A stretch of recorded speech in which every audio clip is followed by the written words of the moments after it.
এখন অনেক social site চলে এসেছে যেখানে আপনি অ্যাকাউন্ট খুললে মনের কথা শেয়ার করার জন্য মানুষ পেয়ে যাবেন। যেরকম অনেক সাইট ওপেন হয়ে গেছে, যেরকম বিয়ে করার জন্য পাত্রপাখি ম্যাট্রিমনি সাইটে পেয়ে যাচ্ছে, অনেক কিছু আছে। আমি স্টেশনে বসেছিলাম, তো আমার পাশে একজন গিয়েছিল, বলছে জাস্ট টাইম পাস করার জন্য তুমি আমাকে কথা বলো, এরকম একটা অ্যাকাউন্ট আছে, এরকম এরকম বিষয়। আমি শুনছিলাম বিষয়গুলো, তো ওনাদেরকে তো কিছু বলতে পারি না, বলাটা ঠিক না। বিষয়টা হচ্ছে কি, যদি পার্টনারের সঙ্গে প্রবলেম হয়, বসে থেকে ডিসকাস করে আগে ওর থেকে বেরোন। কারণ ও যে ডিসিশন ওকে দিল, উনি ম্যারেড ছিল কিন্তু লোকটা, যাক স্ত্রীর সঙ্গে তো গন্ডগোল অশান্তি যাই কি হয়েছে তো বলতে পারবো না। আজকে ভালো লাগার জন্য একটা মানুষ বাইরে গিয়ে বন্ধু খুঁজছে, একটা সময় এমন আসবে সে ব্যালেন্স করতে পারবে না, সে ঘরকেও ছাড়তে পারবে না, কারণ সেখানে একটা সংসার তৈরি গেছে, সমাজ জানে সব কিছু।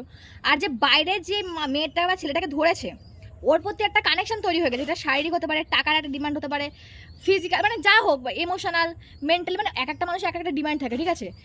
এই বাইরের মানুষের কাছে কিন্তু ছাড়তে পারবে না। এবার দু নৌকায় পা দিয়ে একটা মানুষ চলতে পারে না, একটা সময় পরে তো পা তো এরকম চিতে শুরু করবে। আমিও না একাকিতে প্রচুর ভুগি, রাত্রে ভীষণ খারাপ লাগে। তারপর আমি কোনো ছেলেকে হাতিয়ার করি বা কোনো মেয়েকেও এমনি, যে ভাই আমার সঙ্গে কথা বল, কথা বলতে না, সেটা তার ব্যক্তিগত বিষয়। আগে তার থেকে সম্পূর্ণরূপে বেরোই, তারপরে আমি আরেক জায়গায় যাব, যা ইচ্ছে তখন করবো, তখন আমি ফ্রি। এই ফ্রি বার্ড হতে শিখুন, মুক্ত আকাশে উঠতে শিখুন, তারপরে কাউকে জীবনে আনুন। ওই একজন আছে আর এক জায়গায় গিয়ে আপনি আংটা এরকমভাবে বাঁধাচ্ছেন, মুশকিল হয়ে যাবে। বেরোতে না পারলে সবাই ফাঁসবে। বিয়েটা কিন্তু দুটো পরিবারে হয়, সম্পর্ক দুটো মানুষের মধ্যে হয়। পরকীয়াটা কেন বাড়ছে জানেন? আমরা প্রথম কথা পার্টনারের সঙ্গে কথা বলি না, পার্টনারের থেকে সঠিক কোনো ইনফরমেশন আমরা পাই না, সে থাকতে চায় না, বেরোতে চায়, আমরা জানি না। এইবার কি হয় না, আমরা এই একাকিত্বটা কাটানোর জন্য বাইরে গিয়ে বন্ধু বান্ধবী খুঁজে বেড়াই। এবার এখানে দোষও নয়, মন বলে একটা কথা থাকে, তো সবাই নিজেকে সামলাতে পারে না, তখন ওইখানে জড়িয়ে যায়। আর এমন জনান যারাই বেরোতে পারে না, ওই ডিপ্রেশন কাটানোর জন্য কেউ বাইরে যাচ্ছে, ডিপ্রেশন কেটে গেল, ঠিক হয়ে গেল, হিল হয়ে গেল, বেরিয়ে চলে গেল। এবার যার সঙ্গে জড়াচ্ছে তার কিন্তু সে আর খবর রাখে না, বা সে মরলো না বাঁচলো, কী হলো, এইগুলো কিন্তু বোঝে না। তাই কার সঙ্গে মিশছেন, কতটা মিশছেন, কেন মিশছেন, এই প্রশ্নগুলো নিজেকে করা উচিত।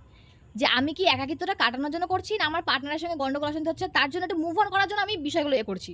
আর তা না তো আপনি পুরো সিঙ্গেল হয়ে যান, পুরোপুরি সিঙ্গেল, ডিভোর্স নিয়ে নিন বা ব্রেকআপ করে ফেলেন, যা ইচ্ছা করুন, ওটা আপনার জীবন। আপনি যদি ভালো না থাকতে পারেন, জোরপূর্বক একটা সম্পর্ক টেনে নিয়ে যেতে আমি কখনোই বলবো না, কিন্তু আগে নিজে বেরোন, মুক্ত হয়ে যান, তারপরে কি আরেকজনের সঙ্গে জড়ান। সেখানে কোনো পাপের নেই, সেখানে কোনো দোষের নেই, কোনো মন ভাঙার কোনো গল্প হবে না। এই পরকীয়াটা বাড়ছে, দূরত্বগুলো তৈরি হচ্ছে এই কারণে। এই ছেলেটা আজকে আপনার সঙ্গে যে দুঃখের কথা শেয়ার করছে, আপনাকে তার অভাব অভিযোগ জানাচ্ছে, বলছে আমার স্ত্রীর সঙ্গে সে খুশি না, তাহলে আগে সবার আগে বলুন যে তোমার স্ত্রীর থেকে আগে ডিভোর্সটা নিয়ে এসো, তারপর আমার কাছে আসো, তা নয়তো এসো না, এরকম বলো।